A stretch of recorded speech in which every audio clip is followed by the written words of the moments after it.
guys, Magic Mario here. Today we are going to be doing a tiered list video where we are going to go through all the best games that came through the Nintendo GameCube era. It was one of the first that ever came out to really give people the mobility and the ability to play games on the go. Now, it wasn't quite like the Game Boy where you just kind of happen, if you had batteries and friends, you could play along. No, this was the first game system that was portable and small enough. As long as you had a power source and a TV, you and your friends of up to 4 could play some simple games and escape from the monotony that is childhood in America. Now, I'm going to give you guys a brief introduction to the Nintendo GameCube by some videos, and then we're going to rate games on a tiered list, and we are going to see which ones we thought were good, which ones we thought were great, and which ones we thought were just kind of misses. Now, I've done these tiered lists before in the past, and we've tried different things here and there. I think today we've really got something going on, so let's go ahead and get to it. So here is the original video from back in 2001. It was a TV commercial, and we got that there, and dive on in.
Okay, y'all, that was the Nintendo GameCube. It was light years ahead of its time, and it really embodies what it meant to be a kid in the early 2000s. We just broke the threshold of 64-bit gaming, and we went a little further into that, trying to step outside of bounds that virtually nobody else did at that time, especially for such a cheap price and for so little that was available. You get a premium gaming experience, and everybody else gets to have that moment where they really connect with the games that they loved.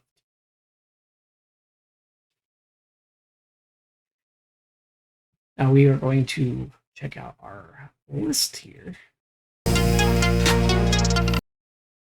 Okay, everybody, we have this tiered list, rank S to D, and we are going to be going through games one at a time and rating each one individually. First up, we have Fire Emblem Path of Radiance.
as you could see, gaming in the 2000s had its moments.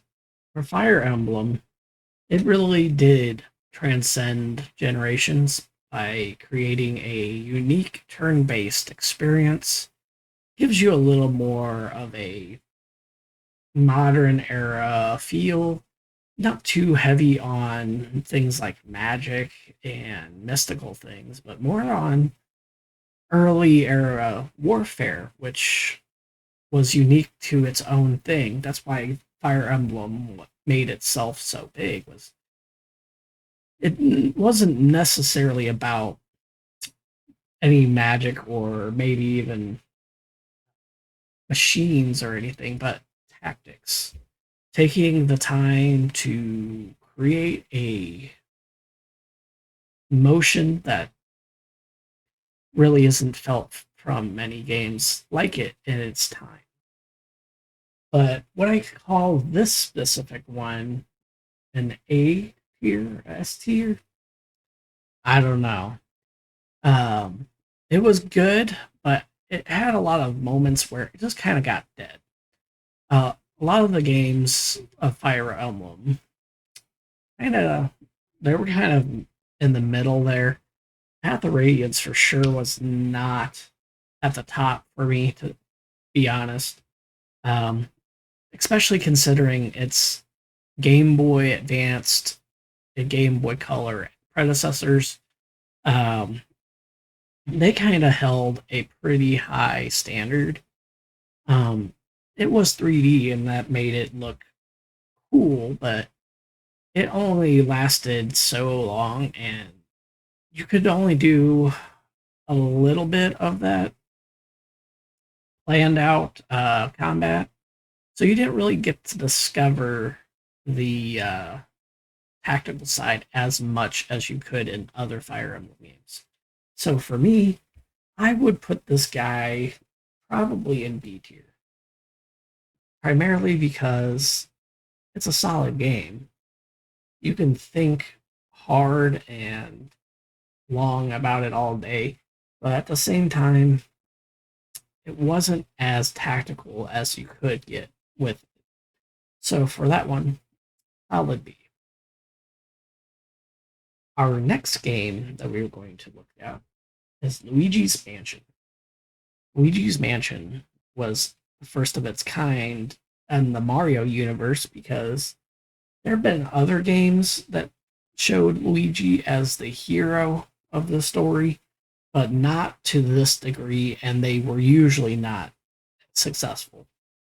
But this one, Luigi showed himself the hero.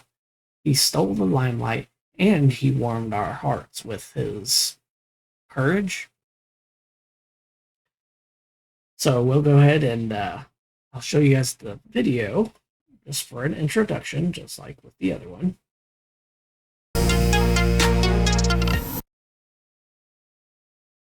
Wow!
Hey guys, that was Luigi's Mansion, and as you've seen, it packed quite a bit of punch.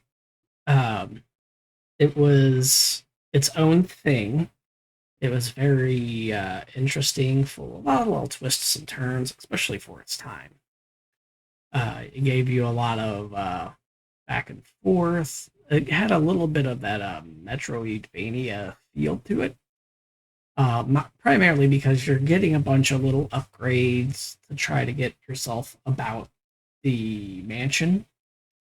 And every time you get a new upgrade, you'd be able to get somewhere new that you couldn't get to before. And it really did have that vibe to it.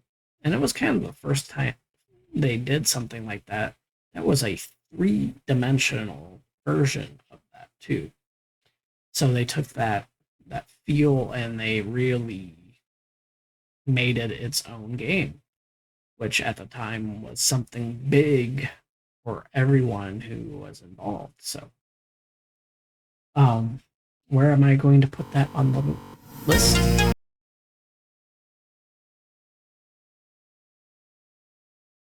Okay, so Luigi's Mansion.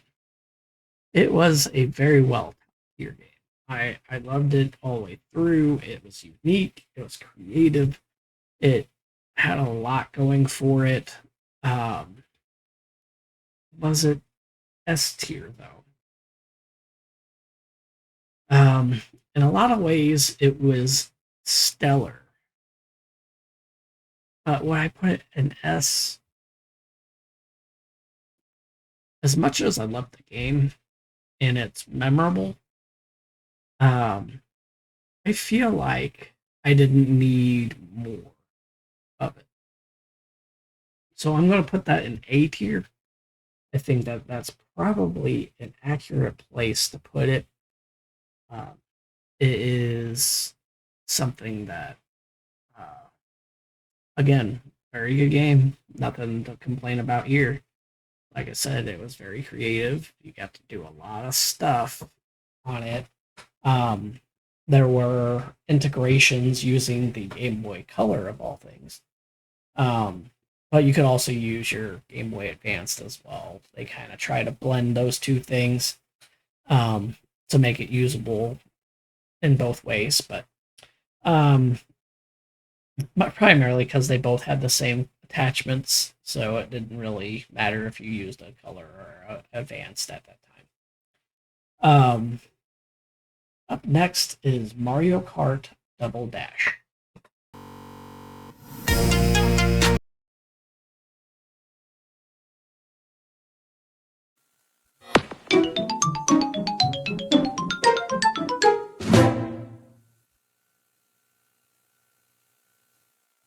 Nintendo! Woohoo!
Okay, that was Mario Kart Double Dash. it was an okay game for its time, but it didn't really innovate enough, in my opinion. I think that it was a good, solid try on something that honestly they did before. Um, and there were other games doing similar things at that time. You had games like uh, The Simpsons Hit and Run. You had the previous Mario Kart 64, which was still going pretty strong at that time. You gotta keep in mind that not everybody upgraded to the GameCube right away. It took a lot of time, and very few people actually bought a GameCube. You know what I mean? A lot of people stayed with the Nintendo 64, and playing the 64 Mario Kart compared to Double Dash wasn't really much of an upgrade. As a matter of fact, for some people, they kind of saw it as a downgrade because the only thing that was really that good from that change was the maps, which they kept some of them because they added them to later integrations of Mario Kart and Mario Kart 8 and now Mario Kart World. They use similar maps that look the same as this, but it didn't really add much that you didn't already have, coming from the fact that it was the uh, third attempt at a Mario Kart game. Now, were there some good things to take from it? Of course. But somebody's got to end up on the lower parts of the list, and unfortunately, it's got to be them. Out of everybody here, they just were not, they didn't do enough to innovate to make it seem more fun. Some of the power ups were okay. Some of and the tracks again, the tracks were memorable, but that was it. You know, it didn't really divide itself from what Super Mario 64 did very much, in my opinion. So we're gonna put that in D tier, just because I don't think it innovated enough. Up next, we got Metroid Prime, which is again a successor of the Metroid series. They were going really strong. Everybody was used to the now known Metroidvania style 2D side scrolling adventures, but this is the first time they attempted on doing something bigger. So we're going to take a quick. The cold silence of space only punctuates the feeling of death that emanates from this virtually lifeless planet. Only one thing is alive and well here. Evil. And it must be destroyed, decimated, exterminated.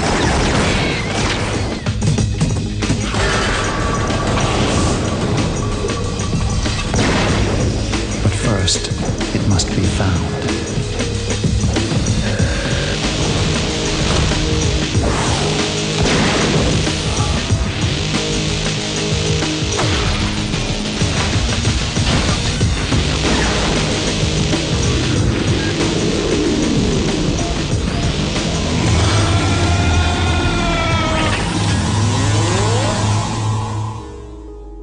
Rated T for teen.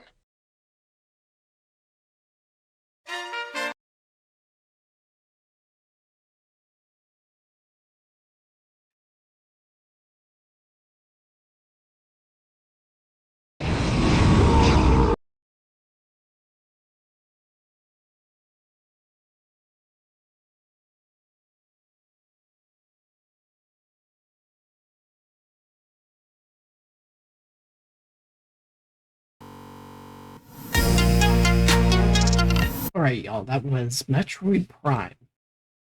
Now, Metroid Prime was big in at its time.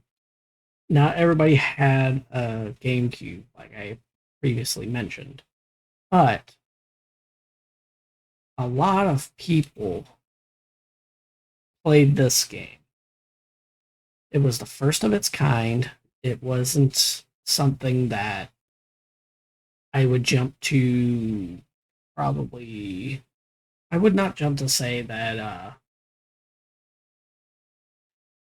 it wouldn't be hard for me to say that it's probably one of the best versions of its kind. Um, and they only got better as they did it up until, unfortunately, they made that oh, that train wreck of a Metroid game in I think it's like Meteor M. So bad that I can't even remember what it was. But Metroid Prime was the GOAT as far as gameplay for the GameCube. It used all of its controls for the time using this. It optimized the C stick, um, using Z button for scanning and things. And it probably paved way for a lot of games that uses those kind of mechanics today, kind of like No Man's Sky does with scanning materials and tells you what things are. Um, Going around shooting aliens and stuff, but it still tried to keep true to the Metroid style by having you get upgrades so that you could access different parts of the planet and wherever you're going. And you got cool power ups with the plasma cannon or the freezing one or the rocket pack or whatever items you want to talk about. Metroid Prime did what Metroid games do, um, at least the good ones. So I would say this one is probably going to be one that's going to be on my A tier for sure. Um, just because it's good. It's chef's kiss, you know. Paper Mario is next. And as far as Paper Mario goes, it was definitely the upgrade from the original game from the game of Nintendo 64. But is it perfect? No. But was it good for its time? Mm-hmm. Sure was. So we'll go ahead and take a look at that video.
Okay, that was Paper Mario, Thousand Year Door. Um, Paper Mario is well known. Any of the Mario RPGs was in a class of its own. Um, Starting with the Super Mario 7 Stars game. Super Mario RPG. That's what it is. It all started with Super Mario RPG. They led the way to Paper Mario. Paper Mario kept the same format for the most part, but tried to create its own creative spin. And it did a very good job. The first one was solid. The second one was even better. I think it honestly it deserves it deserves another playthrough. I think it also deserves a like remake, remaster kind of thing. Not necessarily. Obviously, much. You're not gonna get much graphics out of a paper game, but I think maybe a few quality of life touches and things could really resell that. I would be happy to replay that anytime, to be honest. And I know the Switch 2 is getting the emulator for GameCube, which I hope that is one of those that winds up on the list. Because as a longtime Mario fan, obviously, Magic Mario here, we have had a lot of games over the years that have came and gone, and it really showcased Mario in different ways, different flavors. You had your sports games, you had the party games, which was great. I loved all the party games, really. Um, but Paper Mario to me, it's good, but is it the best? This is where we're at. This is the hard part because everything it does right is good, and there no two ways about it. I think it's probably one of the best of its kind, as far as it's not too difficult or anything. It's kind of it's okay. It's casual for an RPG, and that's good because it opens the door for a lot of people. But another thing that people do with RPGs is they're looking for challenge. I think it just was a little too easy, especially on. There's a lot of parts where it's just a little too easy. And I've played the newer ones, and the one that is on the GameCube, the one on the 64, the original, is the best too of its kind. I played the sticker slap one on the 3DS as well. It was okay. I think they missed something on that. It just didn't feel the same. I feel like things like this got overdone in a way, and they lost some of that magic that came along with it. So to me, this is going to be B tier. It's good, but not great for what it is. Up next, we got Pikmin. Pikmin is a long-going game. It's very much its own thing. You are lost in space. You gotta get a bunch of these creatures. You gotta move objects around so you can unlock new areas and yada yada yada. Very fun, very good. Um, but it doesn't have a lot of replayability to it. Um, when you look at them, they're kind of here and there, honestly. But we'll take a look at the video and then we'll roll it from there. We're just gonna go ahead and skip the video. Um, the Pikmin videos that I looked up prior to this, they just weren't very good. All of them were pretty low res and not holding up well. So I'm not going to do that to you. I think Pikmin is well known enough. Um, it's not a great game. It's good. It's not great in my mind because there's just not a lot to replay for it. Um, it doesn't really matter how many different times you do something with it. It kind of it just all leads to getting more Pikmin so you can get further in the game. So and using them to get through certain obstacles and stuff. You gotta exchange certain ones for different ones, and it's pretty much rinse and repeat kind of gameplay. So it's not bad. It's just not great. So I'm gonna put that in C tier, just because it's playable, it's enjoyable. I hear the newest one was the best one, which is good. That means they learned from what they did with these originals and they just built upon it. But the first one for sure, it's just it paved the way so it could become better, you know? Up next is Pokemon XD. You can't do a tier list without Pokemon, especially a Nintendo tier list. Uh, Pokemon, it paved the way for so many generations that no matter what you do for the rest of your life, they're probably going to be uh, there are going to be people who talk about that. They'll be talking about Pokemon for the next 20, 30 years. And if it, for whatever reason, should stop going, which I don't see how, um, it just made such a big impact in general that I don't see how that could change. So we're gonna watch a quick video of this Pokemon Gale of Darkness, and then we'll rate it. And so yeah, let's get to it.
Okay, that was Pokemon Gale of Darkness.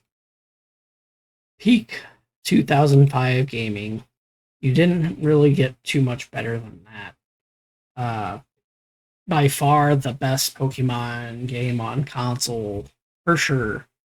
Um, it gave you so many options to get so many different Pokemon from all the generations that came up to that point.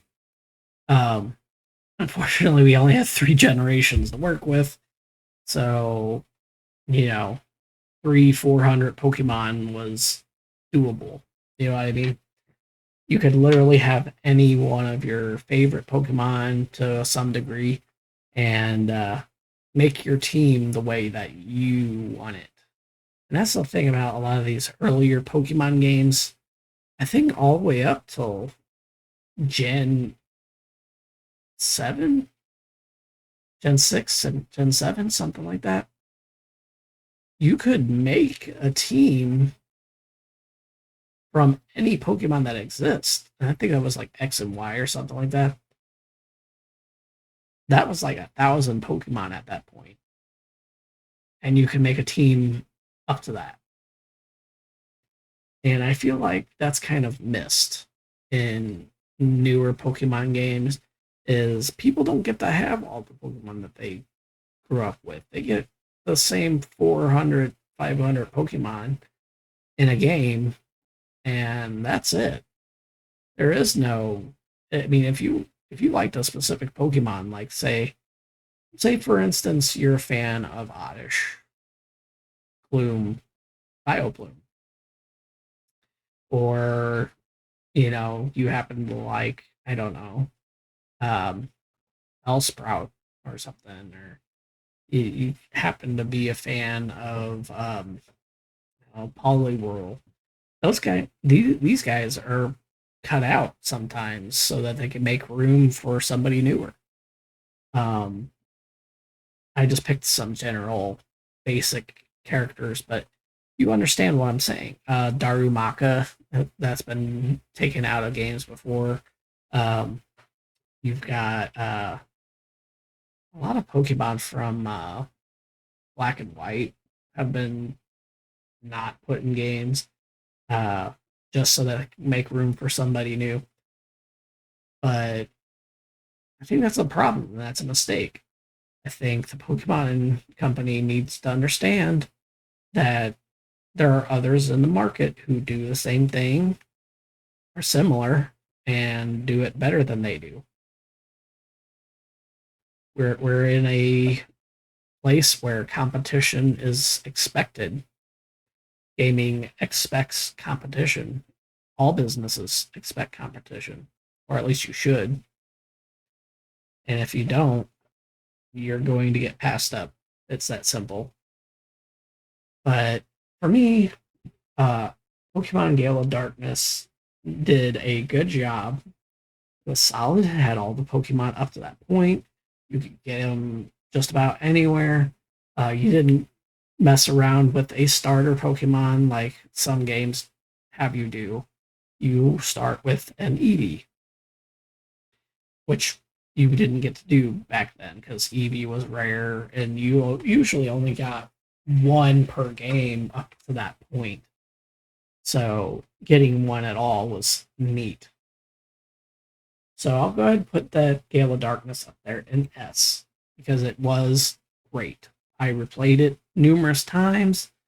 And I would say, yes, it did scratch the itch for pretty much everything. It was unique.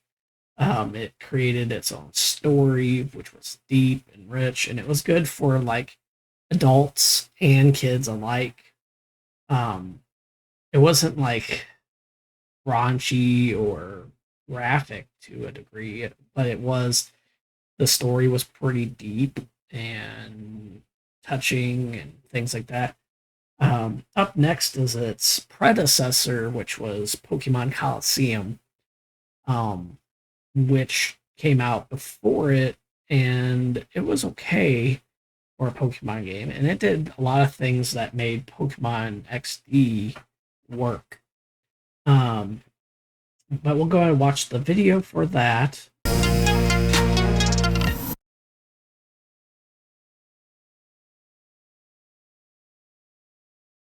In a new world, with new faces and new adventures, one will rise to the challenge.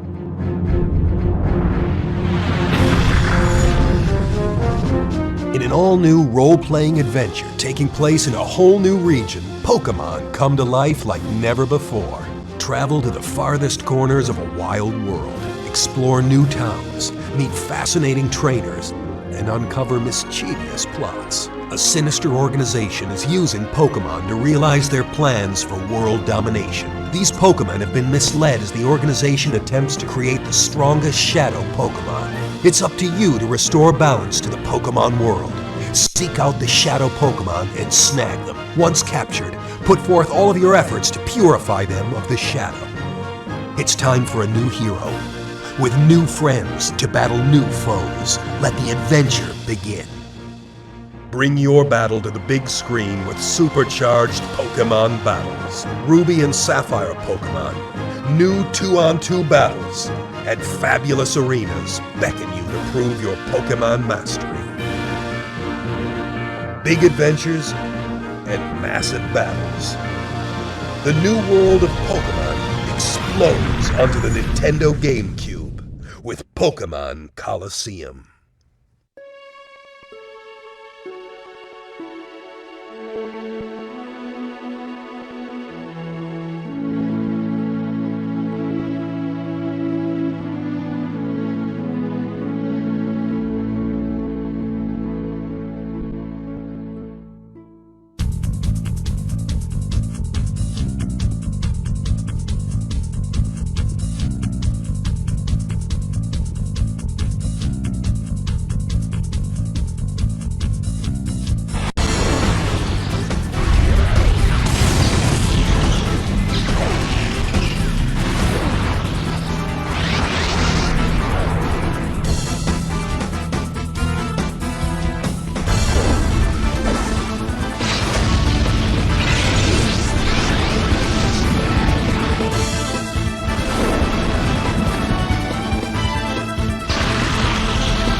you can really feel what they were trying to do with this.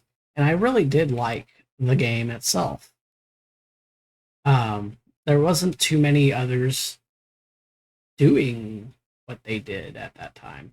You could really tell the people that made Pokemon back in them days, they really loved Pokemon.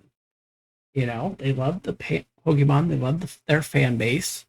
It did go a little edgy on that game, which I think caused a little bit of separation, and that's why Gale of Darkness left such a big impact. But I definitely think that Pokemon Coliseum was a good game.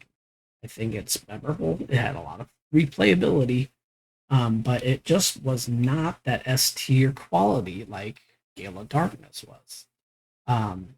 There was a couple moments where you kind of felt like you were just there because it had to be, you know. Some stuff that they had you do just kind of dragged on, and at a certain point you were just like, okay, let's hurry up and get through all these battles so we can get to whatever the next part is. And it's when you have moments like that that you're just like, why are we doing this? You know, it's not fun anymore if you're going to have to keep doing things that way. Now that's just my opinion. Up next is Soul Calibur 2, which is the first of its kind to break from its mold and really reach out to other games and their derivatives and give you a whole new game. They always had cameo characters added into them from then on, and honestly, I played most of them, and seriously, they set the tone.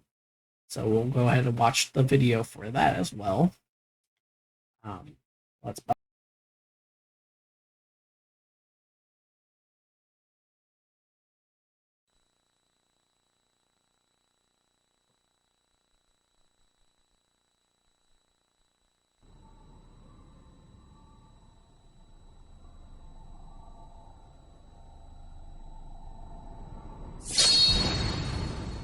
Transcending history and the world, a tale of souls and swords, eternally retold.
And that, my friends, was Soul Calibur 2.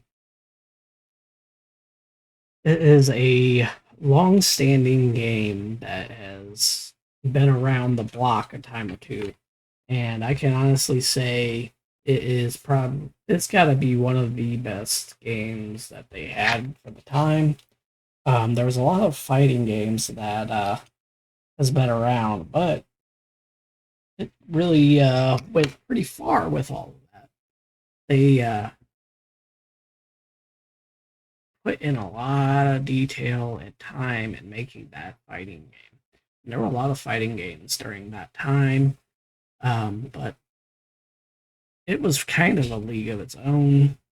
So for me, that game, it was okay. Um, but unfortunately, like it had a lot of competition for its time, and it was really the cameos that kind of set it apart. They had their own unique characters and fighting styles and the jiggle physics. The jiggle physics. Um, and I don't know who that was supposed to be for, but thanks. But yes, it was good, not great. It had some replayability. It had a unique adventure system, challenge system thing. You had your arcade like a standard fighting game would, but then it had this like underground thing where you just like kept doing um, challenges, and it had a little like battle grid to it or something, and it was kind of interesting. It's like an infinite dungeon where you just did a bunch of different challenges, but not too many games did that like that. So for me, I will put it B tier. Good. It had some places that need to work on, which they did in 3 and 4 and stuff, but solid. Up next, we're gonna go with a game that I loved. It had a lot going on with it that was beyond what it advertised.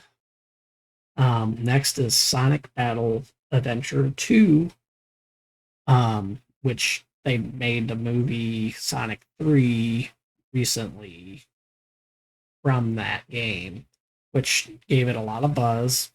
So we'll go ahead and watch that video for the game's trailer, and then we'll talk about it, talk about what it meant.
Okay, that was Sonic Adventure Battles 2.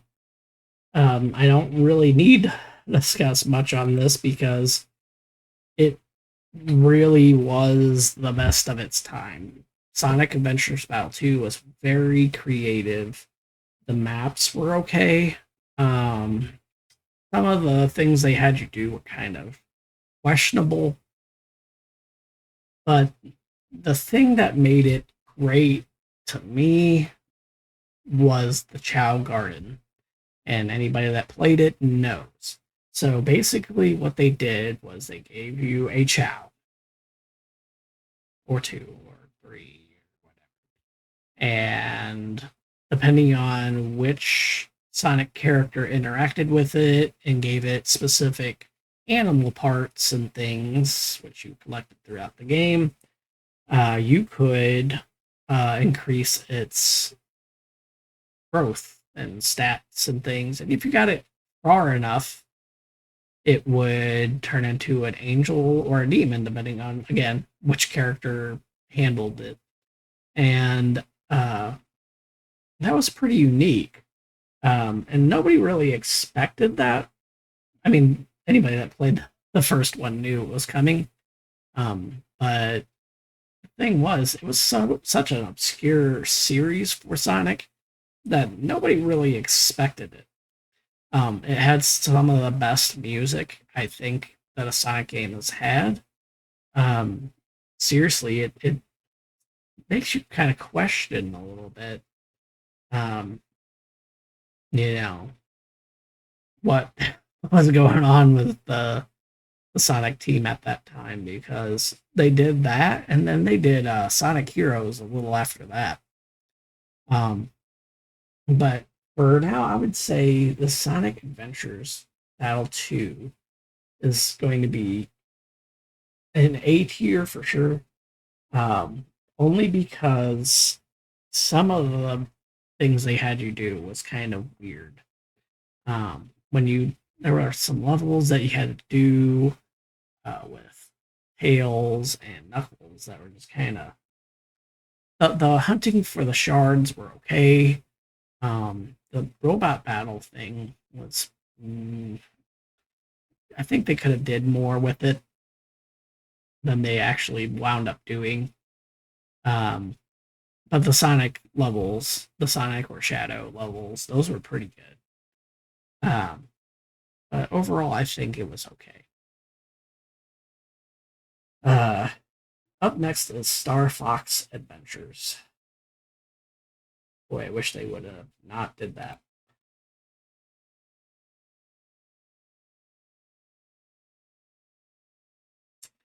We'll go ahead and get the video on that.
Okay, that was Star Fox Adventures, and for anybody that knows, it was okay. Some people loved it, some people hated it. I'm somewhere in between. There are some things I really liked because it added a lot of depth to the Star Fox franchise. They really didn't give you much information leading up to that point, so you didn't really know what to expect from the universe at all. You knew he was a pilot, you knew he did adventures in space, but outside of that, you really didn't need to know much else. They eventually made Star Fox Assault. That was a better version of everything, and then they did another one like it on the Wii, I think. Or maybe they just did it twice on the Wii and I just didn't remember. But I think overall this game was just meh. Um, I enjoyed it for what it was, but oops, weird. Okay, I think it was okay. Um, but yeah, we'll go ahead. Super Mario Sunshine was next on the list. Um, we'll go ahead and take a look at that. I know y'all are dying to see the sunshine.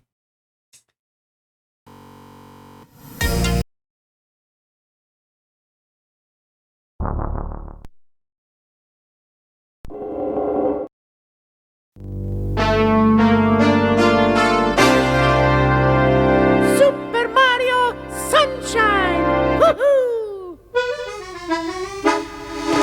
Woohoo! Let's go! Yeah! Ooh!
Okay, that was Super Mario Sunshine.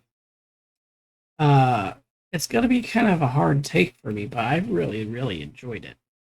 I know it doesn't get as much love as some of these other games, which everybody is entitled to their own opinion.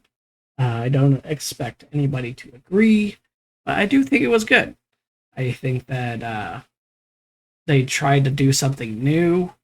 The worlds were engaging, the enemies were here and there. I think they wanted something a little more, I don't know, physical. I don't know how to explain it. But because I went from Super Mario 64, which was a very proactive game where you ran around, you punched enemies and jumped on them, and so they kind of expected a little more than that. But you know what? Mario was on vacation. He got attacked anyway. You know what I'm saying? Uh, and I gotta say they did do pretty good for what it was. Um, is it perfect? Is it great? I don't think it's a great game. I do think it's good. So I'm gonna put it in the B tier. I'm gonna say that, you know, it had moments where it would be replayable. For a Mario game, is it the best Mario game? No. That's why I say this Paper Mario is it's before the Mario Sunshine for sure. as far as Mario games go. Up next, we got Super Smash Bros. Melee, which, if you don't know, you should know, because Super Smash Bros. Has been a while. They've been around a long time. And if you don't know Super Smash Bros., then you've been under a rock in a coma. I don't know what to tell you. But it extended the roster from like 10 characters to like 50, something like that. And so it was a very, very big thing to do, especially with Pokemon. They added so many Pokemon, and I think that added a lot to it. But we're going to go ahead and watch the video for it.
As you can see, a lot going on for it. The games itself was it's a goated game for sure. You have so much involvement with one. You could make your own levels back then. Two, it had so many characters, so no matter what character you played with, you knew that you were going to be having somebody different than somebody else was going to pick.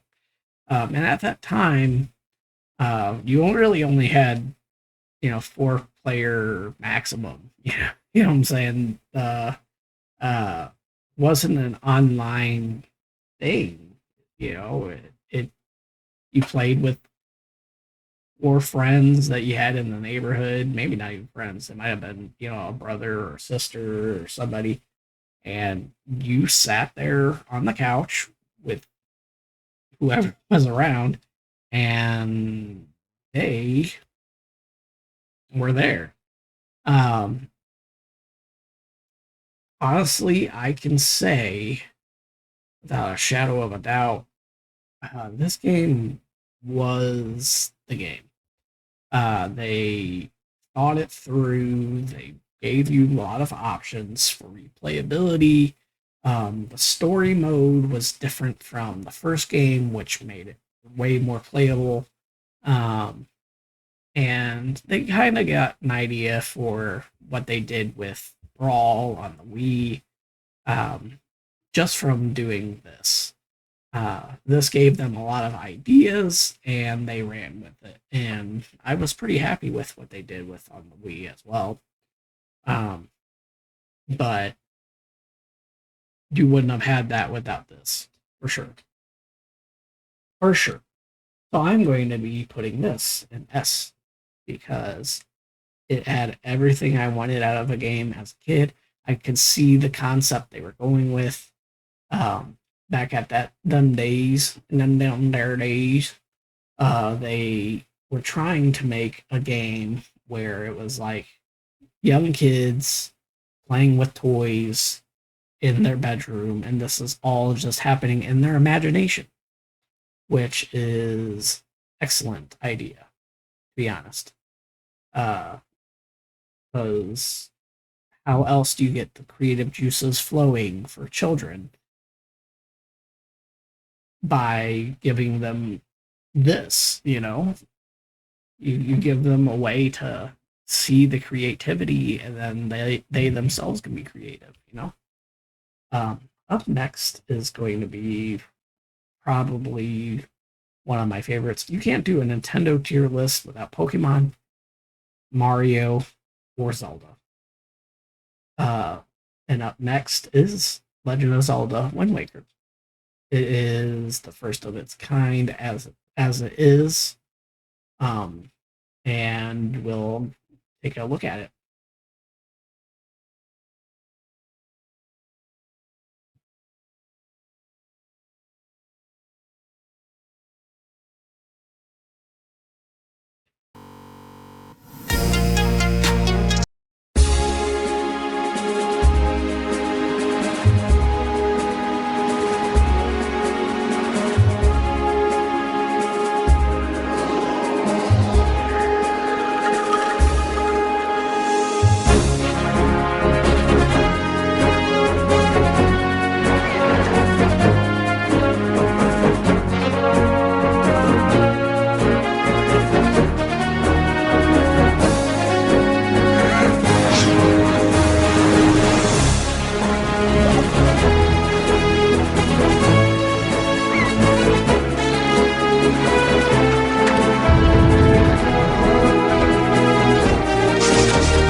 And there you have it. That was The Legend of Zelda Wind Waker.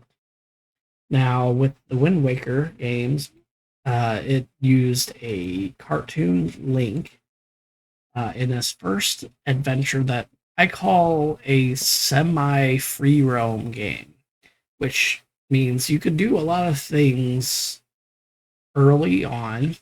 There wasn't really a set guided thing for you to do which ones first.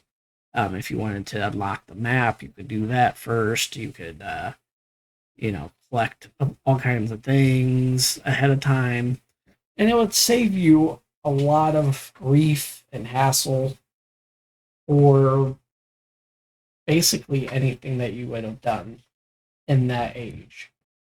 There's a lot of games that you play nowadays that say they're free roam and it's just empty space. They don't really have plans for the middle ground anywhere, and each square in Wind Waker they had a plan for.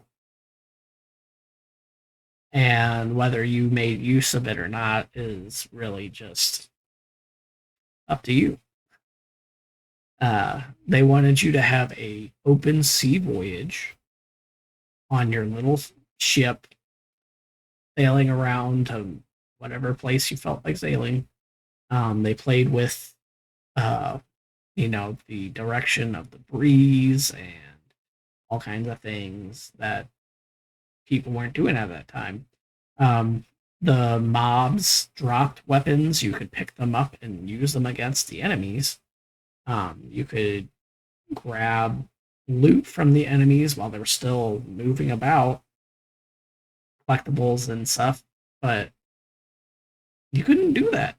You don't see too many games doing that right now. You can't open up Elden Ring and grab the rare thing that you're trying to grab off of the enemy while they're alive. You know, you can't do that with a lot of things. Pokemon, unless you have the move like Thief or something, you gotta catch that Pokemon to get the rare drop they have or something, you know. But in Wind Waker, if you had the little rope claw thing, the grapple, you could do that. And that was pretty ahead of its time, honestly, for me. And it did open up a lot of hours of gameplay for me and replayability. So I'm going to put that in S tier as well. And finally, we are down to our final game of the evening, Beautiful Joe. And for all those of you that don't know Beautiful Joe, you should know Beautiful Joe. And you will. You will know.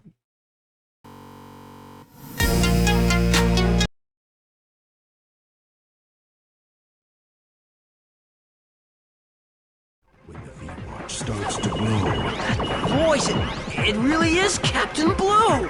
say the word. Henshin! Henshin a go-go, baby! Just call me Beautiful Joe! Joe wanders into the world of the movies and gallantly fights evil to rescue Sylvia. The beautiful moves and techniques.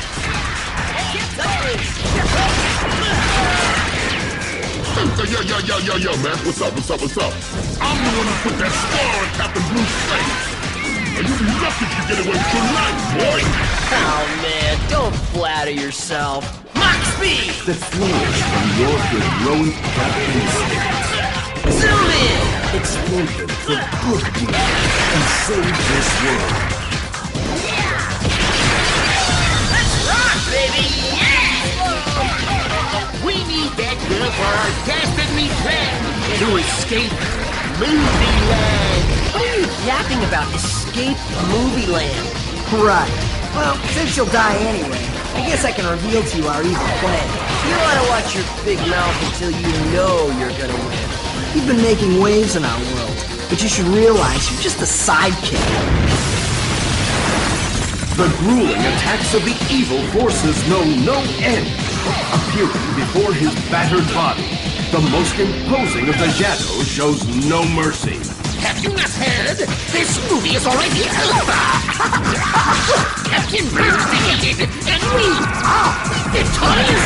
What hardships will he face, and does he have the strength to overcome? Shows you what you know, Bat Brain. In movies, there has to be a plot twist. That means things always go wrong once before you get to the happy ending. Hello? Now come on. Let's get this over with. Don't forget to catch Joe and company next time in Beautiful Joe. Till then, ta-ta!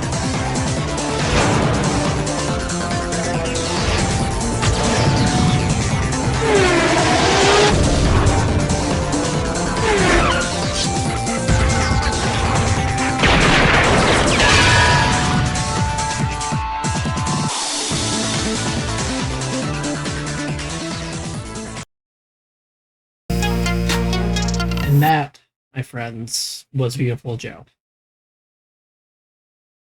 Now you're probably sitting there thinking,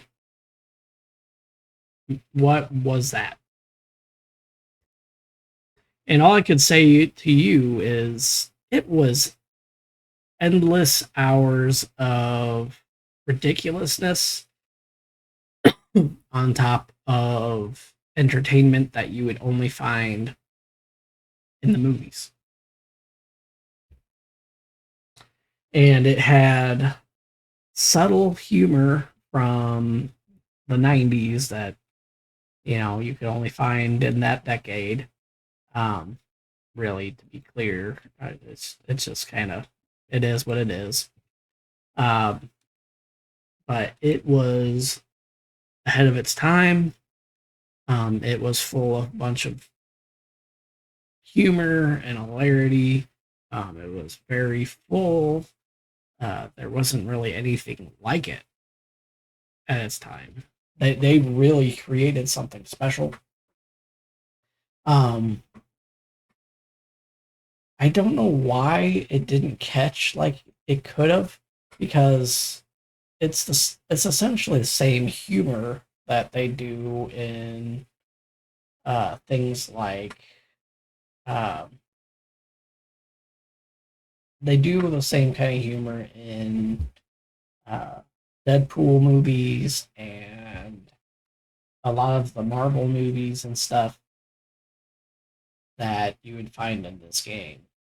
And honestly, I wish they would remake some games like this, because A, it's rare that you find something like that. And B, it was just a fun beat 'em up, mash 'em up game. Go forward, back in time, speed up, slow down things. You got to use all kinds of unique powers, and chaos ensued. And it was a fun little story. They even made a show. I don't really remember the show that much, just because there was so much I was watching at that time. There was no way I was going to catch everything. And we didn't have the availability of streaming services at that time, so you either caught it on a Saturday morning or something, or you bought the DVD or the tape or something. But not everybody did that, you know, not for a cartoon. But anyways, yeah, I think I'm going to put this A. Not quite S, because it was a niche thing. It was a beat 'em up, mash 'em up. The story was great. The humor was on point. But to me, it was just kind of. But this is my tier list for the Nintendo GameCube. There are many, many, many games out there that you could watch hours upon hours of gameplay and come up with your own opinions. But what do you think? What were your favorites out of this list? Where do you think they should go? What do you think should be on the list? What should we rate next?